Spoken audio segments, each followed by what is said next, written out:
CTV News at 11:30 with Ian Campbell and Rick Wyman with weather. Well, good evening. Thanks for staying up with us. We begin tonight in French River, where it's been a devastating day. 2 separate homes have been lost in a late afternoon fire.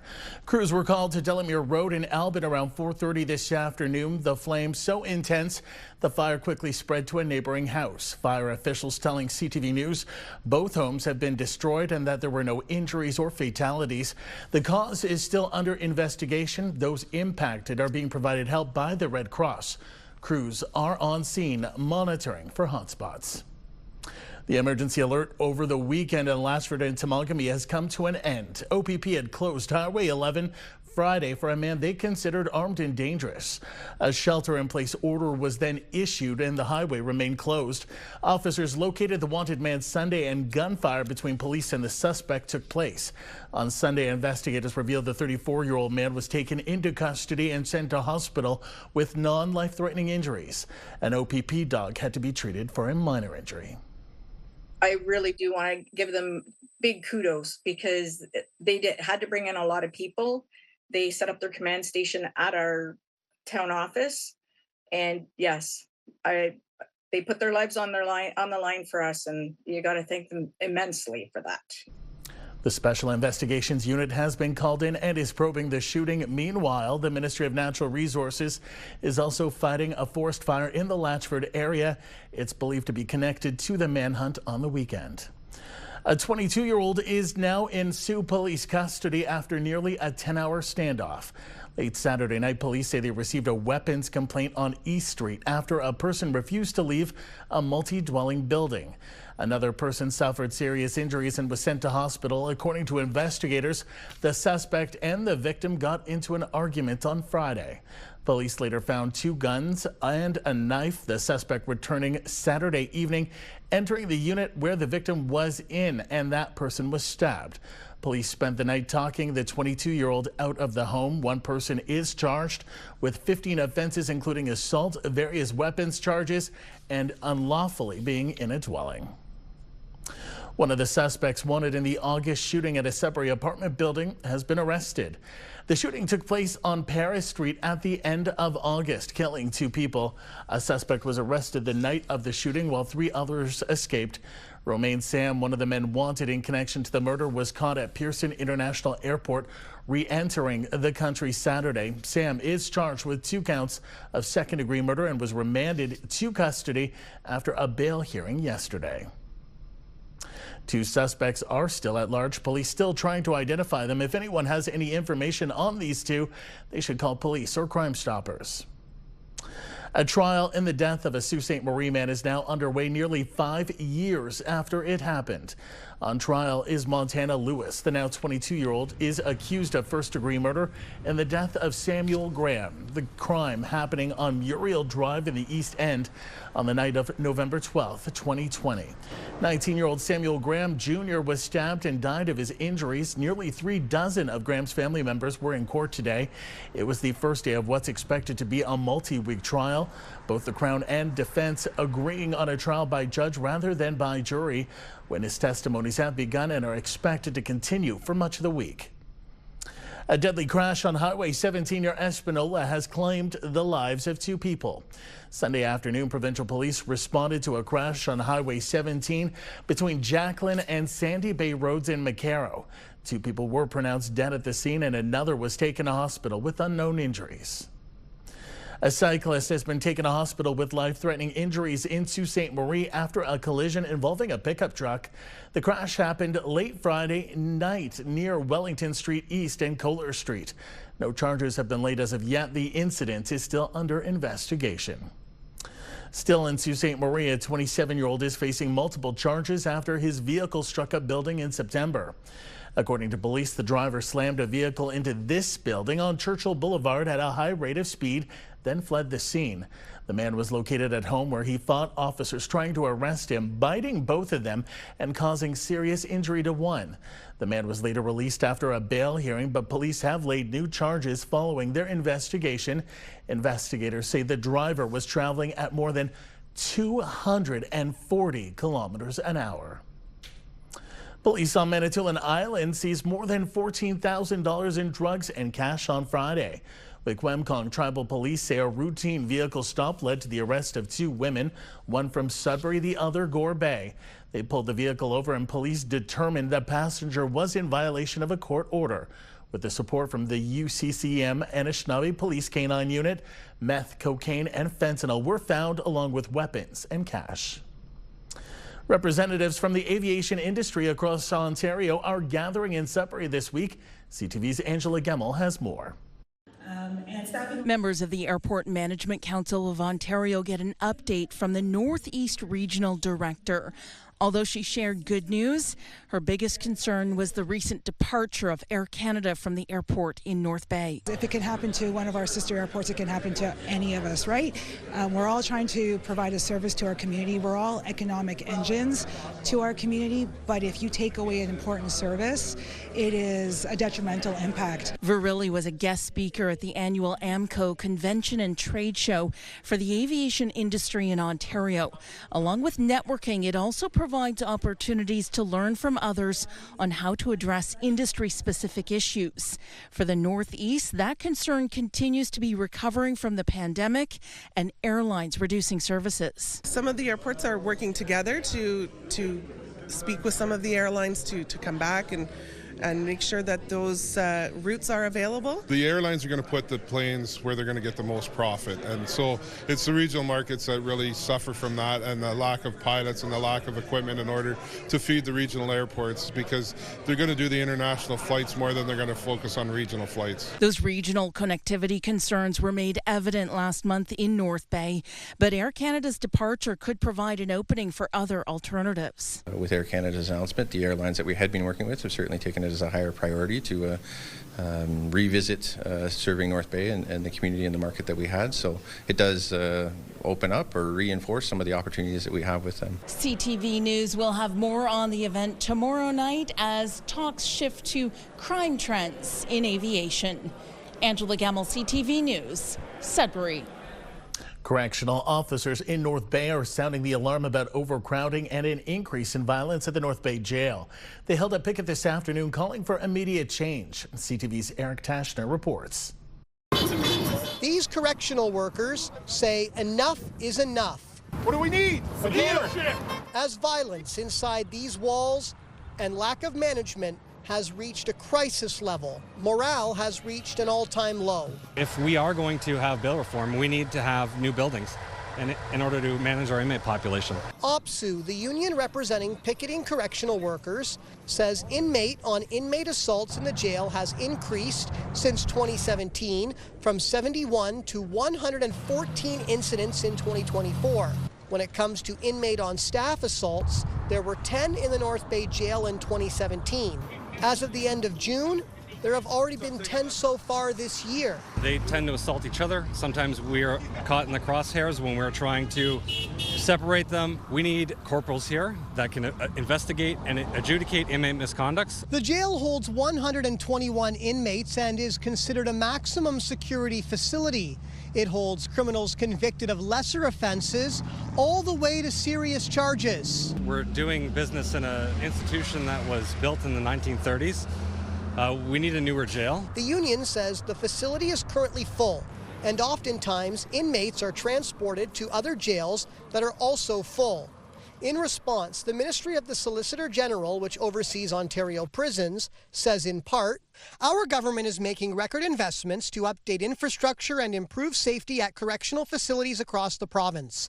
This includes our $500 million investment to transform and expand correctional facilities to address overcrowding and improve services. There are approximately 100 staff members stationed at the jail, but the union says it's challenging to bring new recruits in due to the stressful and difficult nature of the job. We're doing enhanced screening of our officers and inmates, but we need more. Like I said, we need infrastructure, we need resources. And workers fear tensions inside could escalate even further if conditions are not addressed soon. Eric Tashner, CTV News, North Bay. The province announced today it's supporting a new emergency room at the Timmins and District Hospital. CTV's Lydia Chubak reports. Within the next couple of years, the Timmins and District Hospital will have an enlarged and renovated emergency department. The hospital is receiving $1.5 million in one-time funding as an exceptional circumstance project grant to support infrastructure needs. The new state-of-the-art emergency department will include 29 acute treatment spaces in a modernized, comfortable space, improved infection prevention and control measures, and a dedicated area for emergency mental health care to connect more people to enhanced mental health and addiction support where and when they need it most. The new ER will be 4 times larger than the current department. Right now, our emergency department is operating at 5 visits per square foot, nearly double the provincial standard of 2.1 to 2.6 visits per square foot. That's unsustainable. This expansion will allow us to deliver quality of care in a space that can respond to the needs of our community. Timmins and District Hospital serves approximately 110,000 people, including First Nations communities. Our people commute an hour to access emergency services here in Timmins. Waiting any length of time beyond that is difficult for anybody, especially in those states that they are when they are arriving at the emergency room. So I think that this is a wonderful project. Expansions will require more employees. The province has a program for paramedics who train in the north to stay here, providing tuition and supports, and similar programs for other healthcare staff. We have a very similar program that started actually in nursing province-wide. In the Northern Ontario School of Medicine, we've doubled the number of seats available for students who want to train, practice, and ultimately stay in family medicine. Once final square footage is determined for the new ER, the project will be tendered and awarded, and a construction schedule will be confirmed. Lydia Chubak, CTV News, Timmins. Time now for a short break here on CTV News. Coming up, Rick will have your full weather forecast. For now, look at the current conditions, and we've got lots of cloud cover right from one end of the region to the other. It has been a very wet night in Sudbury so far, and that is spreading to other regions. I see some rain in North Bay, Parry Sound area, cloud cover in Elliott Lake, 7 in Kapuskasing. We'll have details in a moment. When you see it happen, send it to CTV News. Text 10400 from your screen to ours. Text 10400. Well, after a great weekend, parts of the Northeast did experience some precipitation earlier today, and this evening that trend will continue into the overnight. As you can see, our systems map right now with some light precipitation. There's also the system that's approaching at least the province of Quebec, moving easterly and more north. You can actually see traces of snow in the forecast, so it is coming eventually with the colder temperatures. Let's have a look at the Sudbury Nickel Belt forecast for the next couple of days. Sunshine, mainly, or it's clearing up tomorrow, but mainly sunny tomorrow. Wednesday, sun and cloud. Thursday, sunshine. Friday, chance of showers at 40%, and Saturday and Sunday, it is, after all, Thanksgiving weekend. We've got sun and clouds 17 and 16. Your normal for this time of the year is dropped down to only 12, but it's a lot warmer. Sault Ste. Marie, Algoma, mainly sunny tomorrow. Then we've got 2 days of sunshine, Wednesday, Thursday, Friday, chance of showers, Saturday, some cloud cover, Sunday, some sun and cloud. And again, those temperatures, we go from 12, 15, 16, and 17. How about a look at Timmins and Cochrane? We've got the chance of showers at both days, 60% tomorrow. That's a good bet. 30% Wednesday, sunshine on Thursday, then back to 60% chance of showers to start off the long weekend. Saturday, sun and cloud. Sunday, sun and cloud, which is nice. 15 and 19, your daytime highs. But take a look at that -4 coming up on Wednesday evening for the overnight low. That's coming as well. Temiskaming Shores and Kirkland Lake, sun and cloud for a couple of days. Mainly sunny for tomorrow, 16 and 9, -5 the overnight low. 13 Thursday, sunshine. Chance of showers on Friday at 16, 15 Saturday, sun and cloud, 18 Sunday, sun and cloud once again, well above normal, which is around 12. So again, perhaps in a week's time we could hit 20, so we'll have to keep a close eye on that just in time for Thanksgiving Monday.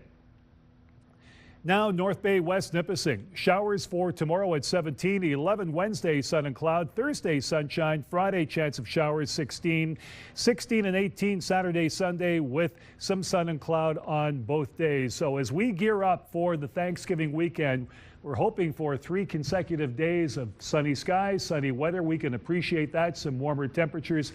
We'll be keeping a close eye on that. Now let's throw things back to Ian Campbell. Thanks, Rick.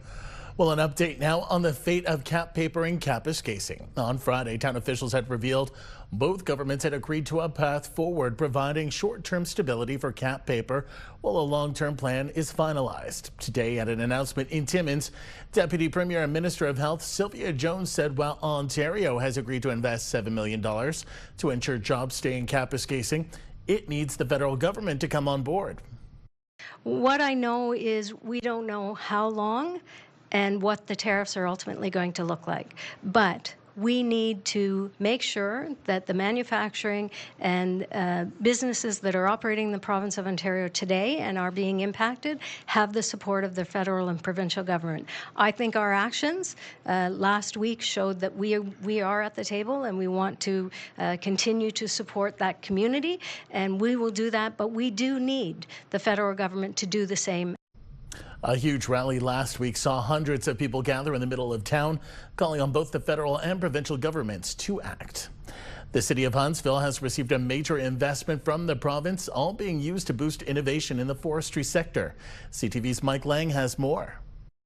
In the face of an active trade war, the Ontario government is investing $10 million in Dakin, North America, right here in Huntsville. The province providing a boost to the manufacturer, turning one of Muskoka's most vast resources into an innovative local product. This is a product that is unique, and it's going to make a definite improvement in the housing construction. A great fit for what we're trying to accomplish here in Ontario and building more homes, more communities with Ontario-made wood. The product, wood panels sourced from the region's underused poplar trees. The provincial investment is supporting Daiken's $70 million project of turning these panels into flooring, recreational vehicle parts, and modular housing. We have special equipment to make our new products in here, as well as a diligent employee and excellent management team. And thanks to the Japan-based manufacturer's Huntsville facility, Daiken says it can produce panels that offer better strength, flexibility, and screw retention, all at a lower cost compared to imported material. The province says its support of Daiken is part of the plan to protect the forest sector in the face of U.S. tariffs. By choosing Huntsville, you have chosen to strengthen Ontario's forestry sector, bolster the resilience of our supply chain, and create good-paying jobs for northern families, jobs that they can count on. The investment is expected to create 10 new local jobs and support 128 existing local jobs. This is such an incredible vote of confidence, not only in the town of Huntsville, but our entire region. Daiken expects to bring their new wood panels to market by the spring of 2026 and says it already has interested customers in wood flooring and automotive interiors. At the same time, the province says today's investment will help support 28 forest sector businesses throughout the region. Mike Lang, CTV News, Huntsville. The Federation of Northern Ontario Municipalities, or FNOM, has elected new leadership, and for many in one town, he's a familiar face. CTV's Lindsay Alick has details. Danny Whalen is being recognized for his 15 years of service with the FNOM board, including the past 8 as president. He says he's most proud of the work done to secure the Northern Ontario Regional Development Support Fund. It's an assistance program for municipalities that are affected by resource extraction. We've lobbied for 25, 30 years. And under Minister Rickford, I was able to work with him and get this pilot project in place. And it was $75 million over 5 years. So in the case of my own municipality, that's an extra $250,000 a year. And it has had an impact. He says FNOM continues to work with the Minister of Northern Economic Development and Growth, George Peary, to make it permanent. Meantime, he says the reason he didn't put his name forward for presidency this time was because he says there is nothing wrong with new ideas. I think we're on the right track, but sometimes just the way you approach things, if you can just change your approach a little, you might change your benefit from that. The mayor of Kapuskasing and former first vice president Dave Plourde will move into the role. It's not anything new really for us. We have the same people around the table. I'm fortunate to have some really good people with me. Danny stays on as past president, so I'm lucky to have the history and everything that's required to represent the people of Northern Ontario again. Plourde says as for main priorities moving forward, many communities are facing the same problems related to tariffs. So he wants to get as much input from members to ensure FNUM is representing them the best way possible. Lindsay Alex, CTV News, Sudbury. Still ahead tonight on CTV News. Conservationists in Hilliardton are marking a big accomplishment, all in the name of learning more about this owl. Back in a moment.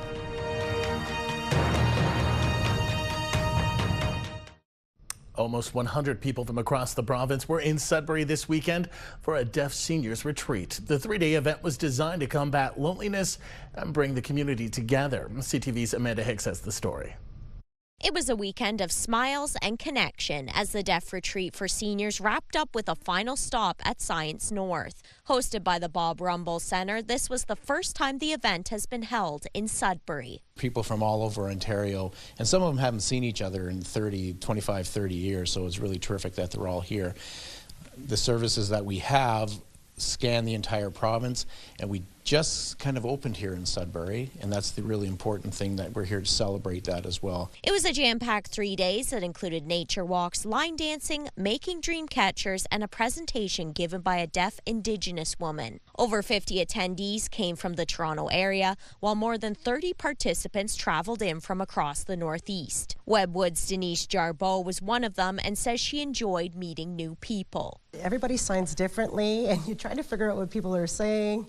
And I'm an LSQ user, and we are socializing with ASL. Not everybody's francophone in the room, so, I like learning from other people, and I really did enjoy that this weekend. This year, the Bob Rumble Centre officially opened its doors in Sudbury, giving the deaf community in the north a new resource. Officials say its presence helped fill a significant gap, not only in essential services, but also in social connection.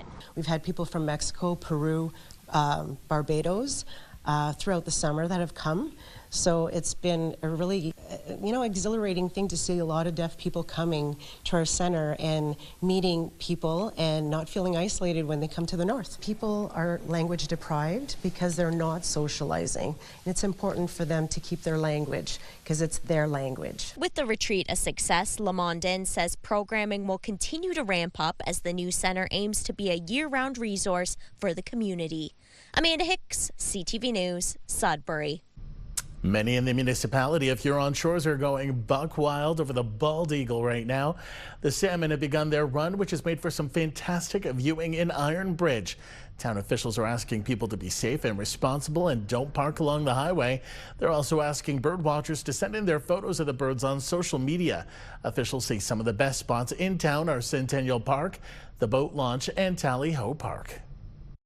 It's pretty amazing. I am lucky enough to live right in Iron Bridge. So you wake up and you hear the eagles in the morning, and they're right there having breakfast along the riverside. It's a pretty neat experience. Shannon says she and her son had one jaunt along the Mississauga River, spotted upwards of 36 eagles. So definitely sounds like some great viewing to be had. Finally tonight, a remarkable achievement for a group of conservationists in Hilliardton. The Hilliardton Marsh Research and Education Center recently banded its 10,000th northern saw-whet owl since the year 2000. The team and volunteers have been banding owls to learn about the species. Through their work, they've learned a lot about the saw-whet, including they're not quite as rare as maybe initially thought. I think a big part of it for me is we try to get as many people to come out and see the owls, and they're just amazed at how calm and how small, and just how their eyes are this beautiful golden yellow, and people are just captivated by the mystery and beauty of the owls. So especially when we see young kids and their reaction, and parents and grandparents alike, it's just there's a beautiful connection between people and owls that I never get tired of seeing. And while they've learned a lot, Murphy says there's always more work that can be done. Stunning opportunity. What an unbelievable owl. So cool. That takes us to the end of our newscast this Monday night. For the latest news anytime, remember you can head to our website, CTVNewsNorthernOntario.ca. You can also download our CTV News app. Thanks for watching. Good night.